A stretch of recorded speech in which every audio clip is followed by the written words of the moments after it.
सबसे बड़ा पापी कौन होता है? भोगवती नाम की एक नगरी थी। उसमें राजा अमर्त्य सेन राज करता था। उसके पास चिंतामणि नाम का एक पालतू तोता था। एक दिन राजा ने उससे पूछा, हमारा ब्याह किसके साथ होगा? तोते ने कहा, तुम्हारा ब्याह मगध देश के राजा की बेटी चंद्रावती के साथ होगा। राजा ने ज्योतिषी को बुलाकर पूछा तो उसने भी यही कहा। उधर मगध देश की राजकन्या के पास एक मैना थी। उसका नाम था मदन मंजरी। एक दिन राजकन्या ने उससे पूछा कि मेरा विवाह किसके साथ होगा, तो उसने कह दिया कि भोगवती नगर के राजा अमर्त्य सेन के साथ। दैवयोग से कुछ समय बाद दोनों को विवाह हो गया। रानी के साथ उसकी मैना भी आ गई। राजा रानी ने तोता मैना का ब्याह करके उन्हें अपने शयन कक्ष में ही रख लिया। एक दिन की बात है, तोता मैना में बहस हो गई। मैना ने कहा, पुरुष बड़ा पापी, विश्वासघाती और अधर्मी होता है। तोते ने कहा, स्त्री झूठी, लालची और हत्यारी होती है। दोनों का झगड़ा बढ़ गया तो राजा ने उनसे कहा, क्या बात है, तुम आपस में लड़ते क्यों हो? मैना ने कहा, महाराज, पुरुष बड़े बुरे होते हैं। इसके बाद मैना ने एक कहानी सुनाई। इलापुर नगर में महाधन नाम का एक सेठ रहा करता था। विवाह के बहुत दिनों के बाद उसके घर एक लड़का पैदा हुआ। सेठ ने उसका बड़ी अच्छी तरह से लालन पालन किया, पर लड़का बड़ा होकर जुआ खेलने लगा। इस बीच सेठ मर गया। लड़के ने अपना सारा धन जुए में खो दिया। जब पास में कुछ न बचा तो वह नगर छोड़कर चंद्रपुरी नामक नगरी में जा पहुंचा। वहां हेमगुप्त नाम का साहूकार रहता था। उसके पास जाकर उसने अपने पिता का परिचय दिया और कहा कि मैं जहाज लेकर सौदागरी करने गया था। माल बेचा, धन कमाया, लेकिन लौटते में समुद्र में ऐसा तूफान आया कि जहाज डूब गया और मैं जैसे तैसे बचकर यहाँ आ गया। उस सेठ के एक लड़की थी रत्नावती। सेठ को बड़ी खुशी हुई कि घर बैठे इतना अच्छा लड़का मिल गया। उसने उस लड़के को अपने घर में रख लिया और कुछ दिन बाद उसने उससे अपनी लड़की का विवाह कर दिया। दोनों वहीं रहने लगे। अंत में एक दिन वहां से विदा हुए। सेठ ने बहुत सा धन दिया और एक दासी को उनके साथ भेज दिया। रास्ते में एक जंगल पड़ता था। वहां आकर लड़के ने स्त्री से कहा, यहाँ बहुत डर है, तुम अपने गहने उतार कर मेरी कमर में बांध दो। लड़की ने ऐसा ही किया। इसके बाद लड़के ने कहारों को धन देकर डोले को वापस करा दिया और दासी को मारकर कुएं में डाल दिया। फिर स्त्री को भी कुएं में पटक कर आगे बढ़ गया। स्त्री रोने लगी। एक मुसाफिर उधर जा रहा था। जंगल में रोने की आवाज़ सुनकर वह वहां आया, उसे कुएं से निकालकर उसके घर पहुंचा दिया।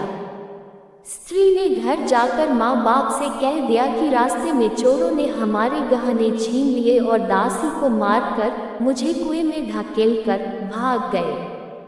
बाप ने उसे ढाढ़स बंधाया और कहा कि तू चिंता मत कर, तेरा स्वामी जीवित होगा और किसी दिन आ जाएगा। उधर वह लड़का जेवर लेकर शहर पहुंचा। उसे तो जुए की लत लगी थी। वह सारे गहने जुए में हार गया। उसकी बुरी हालत हुई तो वह ये बहाना बनाकर कि उसके लड़का हुआ है, फिर अपनी ससुराल चला। वहां पहुंचते ही सबसे पहले उसकी स्त्री मिली। वह बड़ी खुश हुई। उसने पति से कहा, आप कोई चिंता न करें, मैंने यहाँ आकर दूसरी ही बात कही है। जो कहा था वह उसने बता दिया। सेठ अपने जमाई से मिलकर बड़े प्रसन्न हुए और उन्होंने उसे बड़ी अच्छी तरह से घर में रखा। कुछ दिन बाद एक रोज जब वह लड़की गहने पहने सो रही थी, उसने चुपचाप छुरी से उसे मार डाला और उसके गहने लेकर चंपत हो गया। मैना बोली, महाराज, ये सब मैंने अपनी आंखों से देखा। ऐसा पापी होता है पुरुष। राजा ने तोते से कहा, अब तुम बताओ कि स्त्री क्यों बुरी होती है। इस पर तोते ने ये कहानी सुनाई। कंचनपुर में सागरदत्त नाम का एक सेठ रहता था। उसके श्रीदत्त नाम का एक लड़का था। वहां से कुछ दूर पर एक और नगर था, श्री विजयपुर। उसमें सोमदत्त नाम का सेठ रहता था। उसके एक लड़की थी जयश्री। वह श्रीदत्त को ब्याही थी। ब्याह के बाद श्रीदत्त व्यापार करने परदेश चला गया। 12 बरस हो गए और वह न आया तो जयश्री व्याकुल होने लगी। एक दिन वह अपनी अटारी पर खड़ी थी कि एक आदमी उसे दिखाई दिया। उसे देखते ही वह उस पर मोहित हो गई। उसने उसे अपनी सखी के घर बुलवा लिया। रात होते ही वह उस सखी के घर चली जाती और रात भर वहां रहकर दिन निकलने से पहले ही लौट आती। इस तरह बहुत दिन बीत गए। इस बीच एक दिन उसका पति परदेश से लौट आया। स्त्री बड़ी दुखी हुई, अब वह क्या करे। पति हारा थका था। जल्दी ही उसकी आंख लग गई और स्त्री उठकर अपने दोस्त के पास चल दी। रास्ते में एक चोर खड़ा था। वह चोर कौतूहलवश देखने लगा कि स्त्री कहाँ जाती है। धीरे धीरे जयश्री सहेली के मकान पर पहुंची। चोर भी पीछे पीछे गया। संयोग से जयश्री के पुरुष मित्र उस आदमी को सांप ने काट लिया था और वह मरा पड़ा था। जयश्री ने समझा कि वह सो रहा है। वहीं आंगन में पीपल का एक पेड़ था जिस पर एक पिशाच बैठा ये लीला देख रहा था। उसने उस आदमी के मृत शरीर में प्रवेश करके उस स्त्री जयश्री की नाक काट ली और फिर उस आदमी की देह से निकलकर पेड़ पर जा बैठा। स्त्री रोती हुई अपनी सहेली के पास गई। सहेली ने कहा कि तुम अपने पति के पास जाओ और वहां बैठकर रोने लगो। कोई पूछे तो कह देना कि पति ने नाक काट ली है। उसने ऐसा ही किया।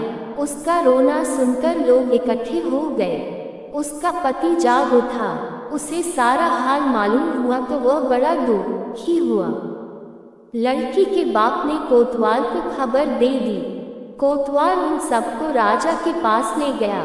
लड़की की हालत देखकर राजा को बड़ा गुस्सा आया। उसने कहा, इस आदमी को सूली पर लटका दो। संयोग से राजा जब उसे सजा सुना रहा था, वह चोर भी वहां खड़ा था। जब उसने देखा कि एक बेकसूर आदमी को सूली पर लटकाया जा रहा है तो उसने राजा के सामने जाकर सब हाल सच सच बता दिया। बोला, अगर मेरी बात का विश्वास न हो तो जाकर देख लीजिए, उस आदमी के मुंह में स्त्री की नाक है। राजा ने दिखवाया तो बात सच निकली। इतना कहकर तोता बोला, हे राजा, स्त्रियां ऐसी होती हैं। राजा ने उस स्त्री का सिर मुंडवाकर गधे पर चढ़ाकर नगर में घुमाया और शहर से बाहर छुड़वा दिया। ये कहानी सुनाकर बेताल बोला, राजा बताओ कि दोनों में ज्यादा पापी कौन है। राजा विक्रमादित्य ने कहा, स्त्री। बेताल ने पूछा, कैसे। राजा ने कहा, मर्द कैसा ही दुष्ट हो, उसे धर्म का थोड़ा बहुत विचार रहता ही है। स्त्री को नहीं रहता, इसलिए वह अधिक पापिन है। राजा के इतना कहते ही बेताल फिर पेड़ पर जा लटका। राजा लौटकर गया और उसे पकड़ कर लाया। रास्ते में बेताल ने अगली कहानी सुनाई।